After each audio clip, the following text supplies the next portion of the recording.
말씀을 나누겠습니다.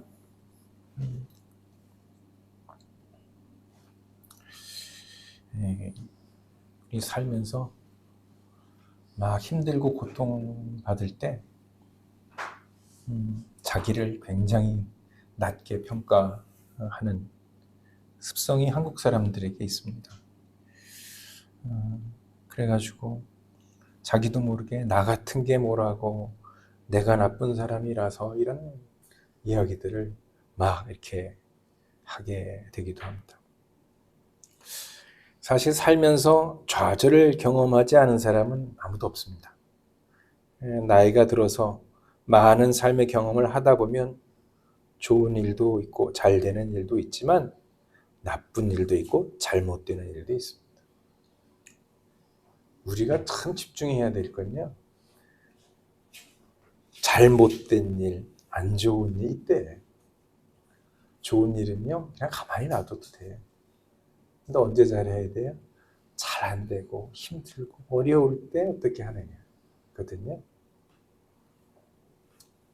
오늘 아침에 가만히 이렇게 있으면 묵상을 하는데 막 떠오르는 말씀이 뭐냐면, 내가 너에게 평안을 준다, 이 말씀.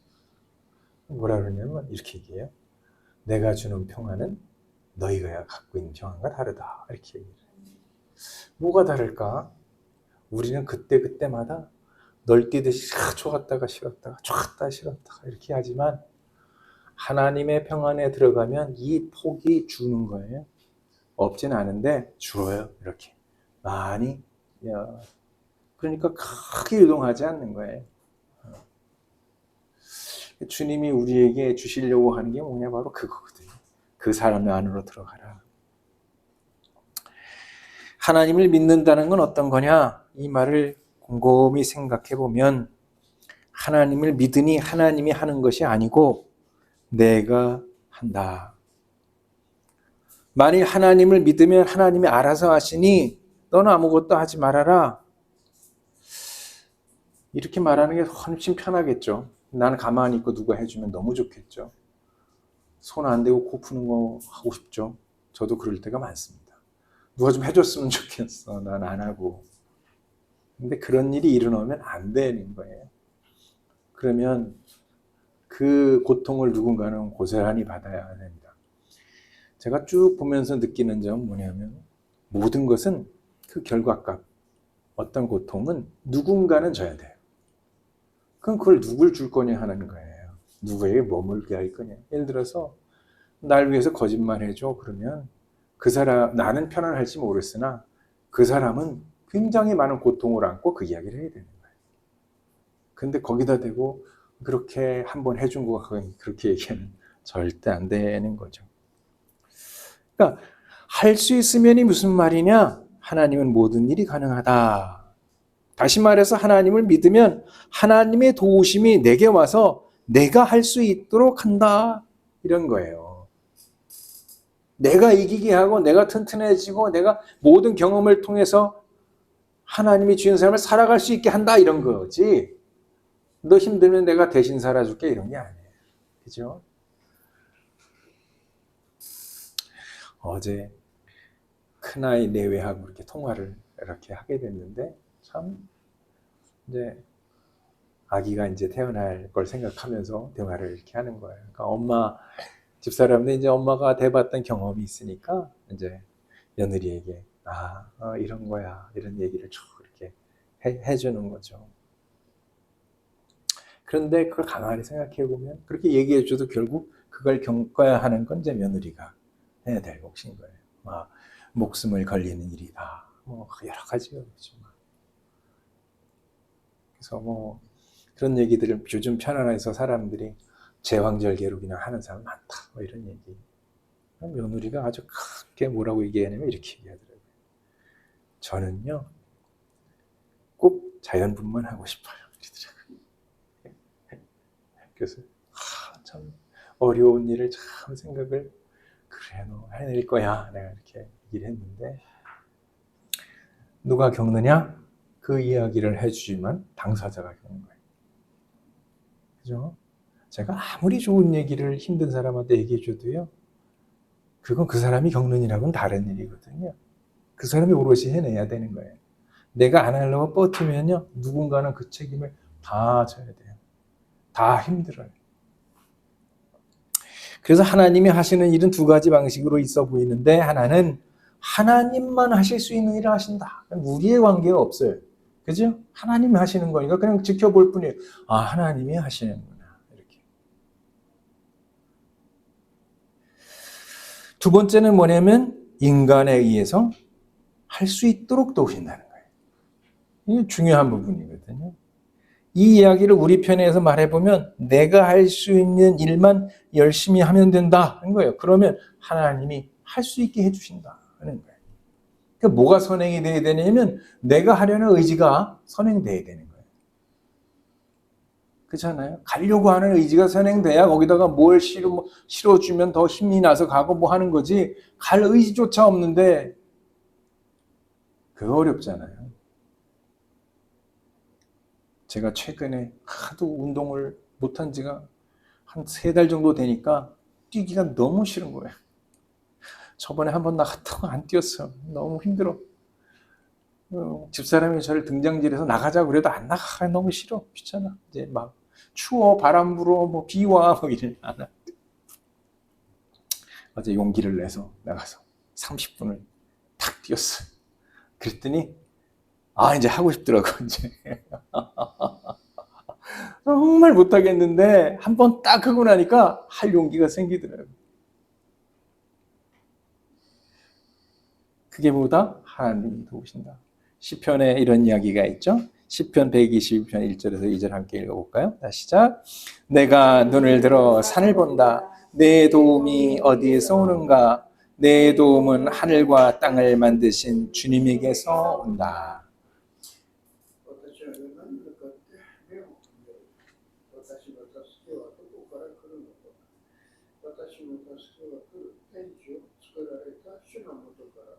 아멘. 자, 그런 하나님의 이야기를 마음속에 두고 오늘의 이야기를 읽어보도록 하겠습니다. 자, 에베소서 1장 15절에서 19절 말씀 함께 읽겠습니다. 그러므로 나도 주 예수에 대한 여러분의 믿음과 모든 성도를 향한 사랑을 듣고서 여러분을 두고 끊임없이 감사를 드리고 있으며 내 기도 중에 여러분을 기억합니다.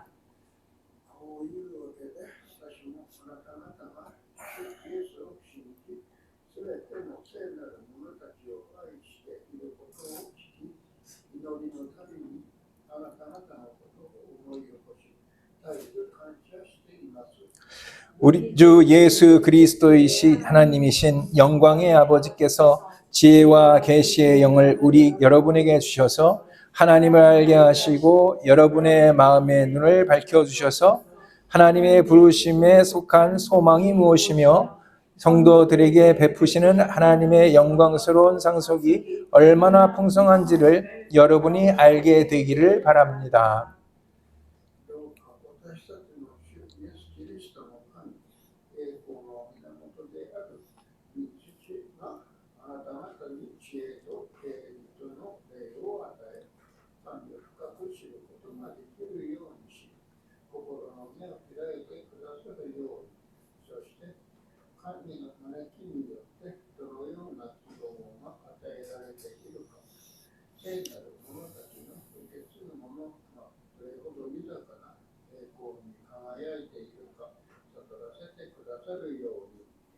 또한 믿는 사람들인 우리에게 강한 힘으로 활동하시는 하나님의 능력이 얼마나 엄청나게 큰지를 여러분이 알기 바랍니다.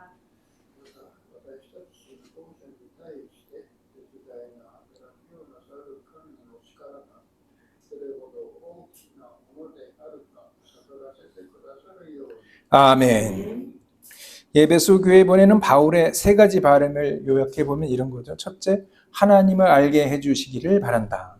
두 번째, 부르심에 속한 소망이 무엇이고 상속이 얼마나 풍성한지를 알게 해주시기를 바란다. 셋째, 하나님의 능력이 얼마나 엄청나서 나겠지를 알게 해주시기를 바란다. 이런 거예요. 바울이 하고 싶은 이 이야기 저도 하고 싶은데 똑같습니다. 저도 이랬으면 좋겠다. 알았으면 좋겠다. 하나님을 알게 하는 방법에 대해 바울은 적어놓았는데 지혜와 계시의 영을 여러분에게 주셔서 이렇게. 지혜는 가만히 있어서 생기는 것이 아니고 내가 그걸 추구할 때 생기는 거예요. 내가 그걸 해야지 이렇게 했을 때 발생을 하는 거거든요. 그게 마찬가지. 1세기 때 그리스도인 그노시스라고 하는 영지주의자라고도 하는 1세기의 사람들이 있었는데 그 사람들이 기도할 때의 방법이 뭐냐면 이렇게 손을 들고 하늘을 보고 이렇게 기도하는 거였어요. 왜 이렇게 하냐면 지혜는 하늘에서부터 온다 이렇게 하는 거예요. 물론 그 사람들의 방향은 뭐 지혜의 추구, 지혜가 하나님으로부터 지혜가 중요한 것이다 이랬던 거죠. 그렇게 기도했어요. 아무것도 안 하고 있는데 지혜가 생길까? 안 생겨요. 어떻게 생겨요? 그죠? 수영을 열심히 해야 수영을 배우고 해나가야 하는 거지. 안 하는데 수영 나 잘하고 싶어. 그러면 안 되죠. 될 일이 없잖아요. 계시 또한 그래요. 하나님께서 우리에게 어떻게 하실지를 원하는 걸 알아야 하는지를 알아야 하는데 가만히 있으면 알게 되는 게 아니에요. 무슨 마음을 가지셨을까? 뭘 얘기하시려고 하는 걸까를 끊임없이 읽고 찾고 해야 할 때 아는 거예요. 시편의 말씀을 함께 읽어보시죠. 시편 46편 10절 함께 읽겠습니다. 너희는 잠깐 손을 멈추고 내가 하나님인 줄 알아라. 내가 문 나라로부터 높임을 받는다. 내가 이 땅에서 높임을 받는다.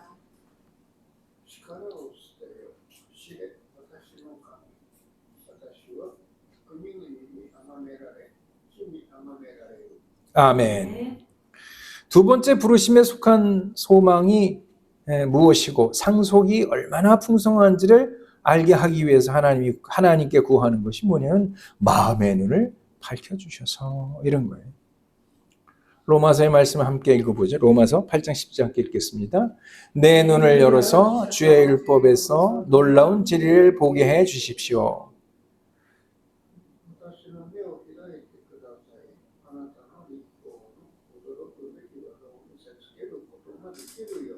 아멘. 눈을 밝게 해달라는 거죠. 밝게 하려면 어떻게 해야 돼요? 깨끗이 씻고 뭘 해야 되겠잖아요. 제가 요전에 이렇게 이 안경 쓰기 전에는요, 여기에 있는 글자가 어떻게 조금 작은 건 안 보이더라고요. 그래가지고 막 이렇게 찡그려도 안 보이더라고요. 근데 이 안경을 끼고 나서부터는 이제 보여요. 이렇게 이렇게 끼면 되는 건데 그럼 뭐 못 끼고는 그냥 왜 안 보인다고 그러고 앉아 있었으나 해야지. 뭘 해야지. 뭐래도 해야지. 그죠? 뭐래도 하고 되기를 바라야지. 복권은 서고 당첨되길 바라야지. 복권도 안 서고 당첨되길 바라는 사람들이 있어요. 그러지 말라는 거죠. 자, 세 번째 하나님의 능력이 얼마나 큰가, 엄청나게 큰지를 누구에게 알게 해달라고 말하고 있느냐면 믿는 사람들인 우리에게 이렇게 얘기하고 있어요. 마가복음서 예수는 이렇게 말하죠. 함께 읽을까요? 마가복음서 9장 23절 함께 읽겠습니다. 예수께서 그에게 말씀하셨다. 할 수 있으면이 무슨 말이냐? 믿는 사람에게는 모든 일이 가능하다.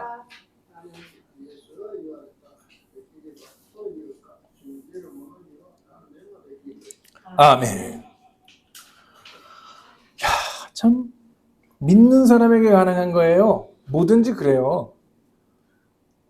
믿을 수 없어 그러면 안 가능해요. 그러니까 우리가 믿었다고 하는 게 뭐냐면 그 일을 할 수 있다는 거거든요. 하나님 말씀대로 산다는 건 내가 하나님을 믿었기 때문에 가능한 거예요. 근데 그 단계가 없는데 어떻게 무슨 일이 내 삶이 평안해지고 그럴 일이 없잖아요. 하나님 말씀대로 살아갈 때 그 평안이 들어오고 내 삶이 변화가 되는 거지.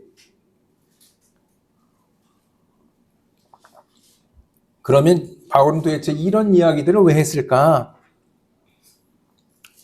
에베소서에 오늘 읽은 내용 중에 있죠. 1장 15절 16절 다시 한번 읽어보죠. 읽겠습니다.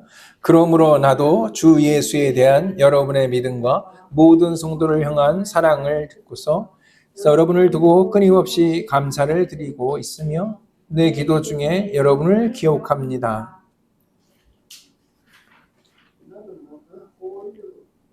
음.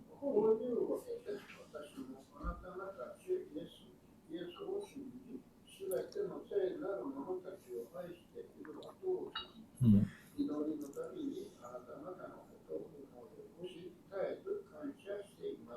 아멘. 저도 결론적으로 드리고 싶은 말은 제 마음은 이거예요. 어떻게 하라고요? 여러분에게 항상 감사 드리고 있고, 그 끊임없음에 감사드리고, 사랑을, 그러니까 여러분의 예수에 대한 사랑이 이렇게 폭넓어지게 해서 내가 감사드리고 있다. 이런 마음. 내가 목회를 이렇게 해오면서 지난 그 목회 여정에서 만났던 많은 사람들이 있잖아요. 다 기억을 머릿속에 늘 이렇게 하게 돼요. 하게 되고 기도하게 돼요. 또 잘 살아가는 사람들을 보면 참 감사하다 이렇게 생각하다가 참 어렵게 살고 있는 사람들을 보면 어떡하나 고민되고 늘 모든 사람이 평생 제가 지고 가는 것 같아요. 이제 그렇게 사는 것 같아요.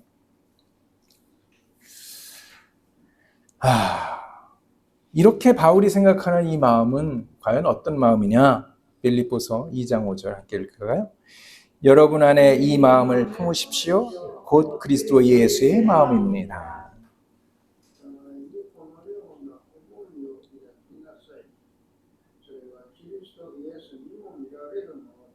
아멘. 이렇게 생각하는 바울의 마음은 예수의 마음과 동일하다. 그럼 그 예수의 마음은 뭐냐? 요한복음서 13장 34절 35절 함께 읽겠습니다. 나는 너에게 새 계명을 준다. 서로 사랑하라. 내가 너희를 사랑한 것 같이 너희도 서로 사랑하여라.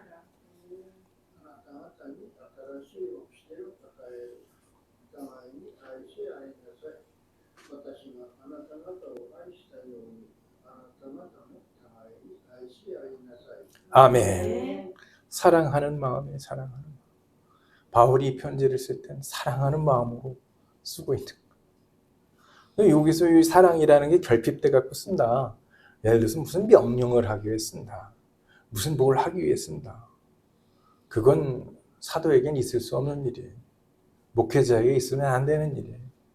뭔가 다른 목적을 가지고 설교를 한다. 그건 있으면 안 돼요. 제 생각에는. 모르겠어요. 다른 사람 어떻게 생각하든지 그 사람은 상관없이. 저는 그렇게 생각해요. 사랑의 마음을 가지고 하나님의 말씀을 읽고 함께 생각하는 거지. 그건 결여되고 무슨 목적과 무슨 모양을 가지고 뭐 해야 되니까 그것 때문에 목적을 가진 어떤 세상의 목적을 가진 설교는 하면 안 된다고 생각해요. 그건 세상에서 많이 하잖아요. 알아서들. 중요한 건 내가 하나님 안에서 평안을 얻고 살아가고 그 사랑을 느끼고 살아가고 그래 그 사랑이 내 안에서 커져나가서 내가 평안을 얻고 세상 사람들에게 평안을 나눠줄 수 있고 이런 프로세스에 의해서 이렇게 벌어가는 삶을 살아가게 되는 것 쉬워야 되지 않을까요? 그렇게 되기를 저는 바라요. 저는 목회하면서 늘 바라는 건 딱 한 가지예요. 하나님의 뜻을 깨달아서 평안하게 살아가야 한다는 거예요. 요동치지 않아야 한다는 거예요. 그래야 그 베이스가 돼야 그 위에 뭘 쌓을 수 있는 거예요. 그렇잖아요? 그러니까 안 건드리면 천사같이 평안하게 잘 살 수 있는데 자꾸 찌르고 그냥 송곳으로 찌르고 건드니까 그죠. 제가 그 똑같은 이야기를 권사님 하신 말씀을 누가 또 똑같이 했어요. 제가 이렇게 대답했어요. 그건 아무나 다 그렇다. 왜 그러냐면 그리스도인이 아니라도 안 건드리면 아무 일도 안 일어나요. 다 건드리니까 일어나는 거예요. 차이점이 어디서 생기는 거냐면 그리스도인은 건드렸을 때 세상 사람과 다르다 이걸. 제가 아까 말씀드렸던 게 고통의 문제에서 내가 어떻게 살아갈 것이냐에 대한 방향이 그리스도인의 삶의 방향인 거지. 잘 될 때요? 소용없어요. 그건 다 잘해. 아무렇게나 냅도 괜찮아. 근데 안 됐을 때, 되게 힘들 때 과연 나게 어떻게 할 거냐. 그 어떤 문제가 지금 말씀하신 것처럼 어떠냐 하면 안 건드리면 아무 일도 안 일어나죠. 근데 문제는 건드린다는 거예요. 근데 그 건드림이 그리스도인에게나 비그리스도인에게나 동일하게 와요. 그러면 뭔 차이가 있냐? 이 얘기를 예수님이 이렇게 얘기하죠. 야, 원수도 사랑해라. 그러면서 너희가 그렇게 하지 않는다면 세상 사람과 다를 것이 무엇이냐. 그죠? 제 얘기가 아니고 예수의 이야기를 하는 거예요. 그렇잖아요. 세상과 다를 것이 무엇이냐. 똑같이 한다면 너희가 세상과 다를 것이 무엇이냐. 이렇게 우리에게 말씀하셔요. 그렇죠. 십자가를 지는 게 힘들어요. 세상 사람은 그래서 안 져요, 아무도. 그 십자가를 진다는 게 그럼 어려우니까 하는 거죠. 쉽다면 누구나 했겠죠. 그죠? 아무나 다 했을 거야. 그런데 그게 어려우니까 우리가 모여서 그걸 이겨나가고 잘 살아나가자고 이렇게 함께 하는 거거든요. 거기에 하나님의 도우심이 있다 이런 거거든요. 근데 그 하나님의 도우심조차 못 느끼면 어떻게 되냐면 내가 하나님을 못 믿는다는 게 되는 거예요. 그러니까 하나님을 믿는다면 아무리 힘들고 어려워도 그 길을 이겨나가고 극복해 나갈 때 그곳에 하나님의 도우심이 있고 기쁨이 있고 소망이 있고 평안이 있게 되는 거예요. 십자가에 지고 예수가 올라가서 십자가에 달렸을 때 뭐라고 얘기했냐면 이렇게 해요. 주님 저들의 죄를 용서해 주십시오. 이렇게 기도하는 거예요. 그리고 끝에 뭐예요? 다 이루었다. 다 이루었다. 언제 다 이루어져요? 그들을 용서하고 나면 다 이루어져요. 그게 오늘 이 바울이 하는 이야기도 여전히 그런 거예요. 이렇게 얘기하는 건 뭐냐면 사실은 그렇지 않은 상황 속에 있기 때문에 그렇게 되기를. 그러나 그걸 굉장히 완곡한 표현으로 그렇게 이야기를 하는 거거든요. 제가 이번에 아주 어려운 지난주에 기쁜 일도 있었죠. 참 어렵다. 기쁜 일을 겪으면서 참 어렵다 생각을 했어요. 왜냐면 힘을 갖고 사용하는 사람들은, 막 쓰는 사람들은 금방 효과가 나타나요. 그런데요, 그걸, 견뎌야 되고 이겨내야 된다고 생각하는 사람들의 투쟁은 참 길어요. 오래 걸려요. 정말 오래 걸려요. 그런데 어떻게 해요? 그 값진 승리가 왜 그러냐면 그걸 다 견뎌냈기 때문에 값진 승리가 된 거예요. 그렇잖아요? 그래서 제가 지난주에 차 안에서 소리를 지른 사람들 막 신나고 버스가 난리가 났다 이런 얘기들을 막 들었는데 그럴 수 있는 건 뭐냐면 그 안에 얼마나 오랜 동안 그게 짓누리려고 힘들고 어려운데 그걸 견뎌왔기 때문에 가능한 거거든요. 정말 그 어려운데 나가서 그 비 눈보라 다 맞으면서 겨울을 다 지낸 사람들이 거기서 있는데 그 사람들 때문에도 우리가 마음으로 우리는 응원했지만 거기 나와 있는 현장에 있는 사람들 때문에도 이 일은 이루어졌다. 근데 단순간에 바뀌지를 않으니까 얼마나 이게 어려운지. 정의를 세운다는 게 상식과 비상식에서 상식을 온전케 한다는 게 참 어려운 일이에요. 상식적으로 가려면 그 비상식을 다 온전히 받으면서 그래도 그러면서 바꿔야 돼요. 비상식은 어떻게 해요? 이것도 아니야 그럼 쳐버리는 게 비상식이거든요. 서로가 다른 걸 인정하는 건 상식인데요. 그걸 인정하지 않겠다고 하면 비상식이거든요. 그래서 어려워요. 쉽지 않습니다. 그러나 우리는 해내야 하고 해낼 겁니다. 왜? 하나님이 계시니까. 바울이 이 사랑하는 마음에 알게 되기를 바라는 간절함을 전하고 있습니다. 저 또한 여러분이 하나님의 모든 것을 알게 되시기를 바랍니다. 그래서 주님의 행복과 기쁨과 평안이 여러분 삶 가운데 깃드시기를 주님의 이름으로 축원합니다.